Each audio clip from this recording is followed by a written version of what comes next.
The Haunting of the Old Kapok Tree.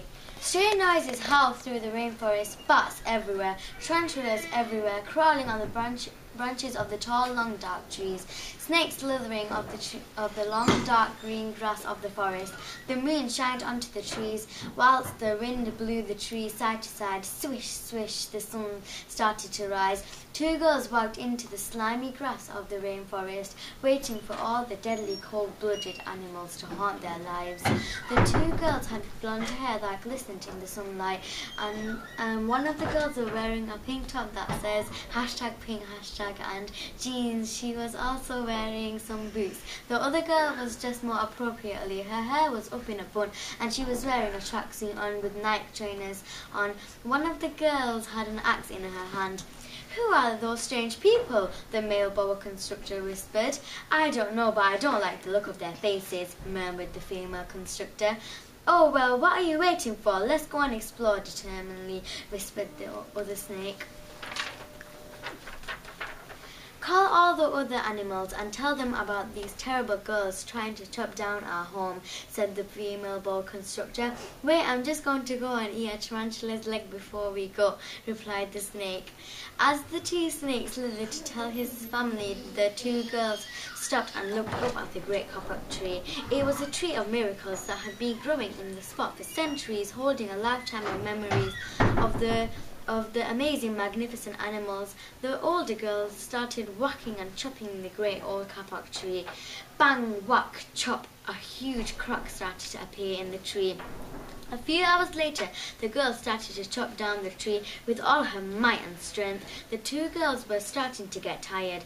"Why did I sign up for this job? It's so tiring and absolutely difficult to chop down." "Nonsense!" the other girl exclaimed.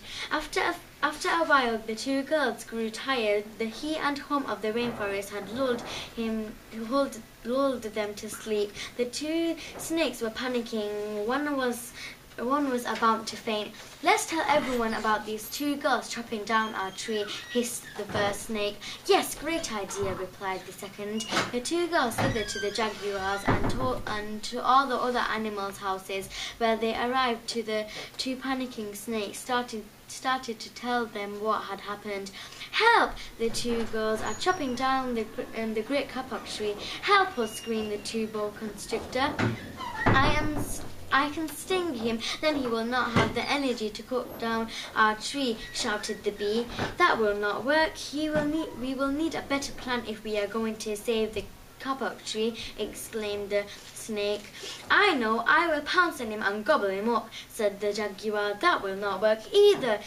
We can't hurt him. We need to do something before it's too late." The animals all gathered and started to think of a quick plan before our home is destroyed. "I've got it," croaked the frog from the leaf where he had landed. "We won't hurt him. We will just explain to him how important the tree is to us." All the animals agreed, and one by one they started flying, crawling, running to the kapok tree. Finally, they arrived at the tree. They stopped just before the tree, where they could see the two girls exhausted from all their chopping. All the animals whispered into the sleeping girl's ear, persuading them not to chop down the tree. All the animals gave their reasons why the tree is so important. The monkeys explained that the tree is where they played and grew up together. The toucans explained that this tree was the beautiful tree in the forest. The snake hissed, "Do not chop down this tree. It's where my ancestors have lived for many years." All went quiet as the two animals waited for the girls to wake up. The two girls woke up, confused as to what had happened, and then he noticed the beauty of the rainforest. The two girls realized how important this tree was to them. The girls picked up the axe and walked away. The animals all cheered and became best friends, and they partied all night. The end.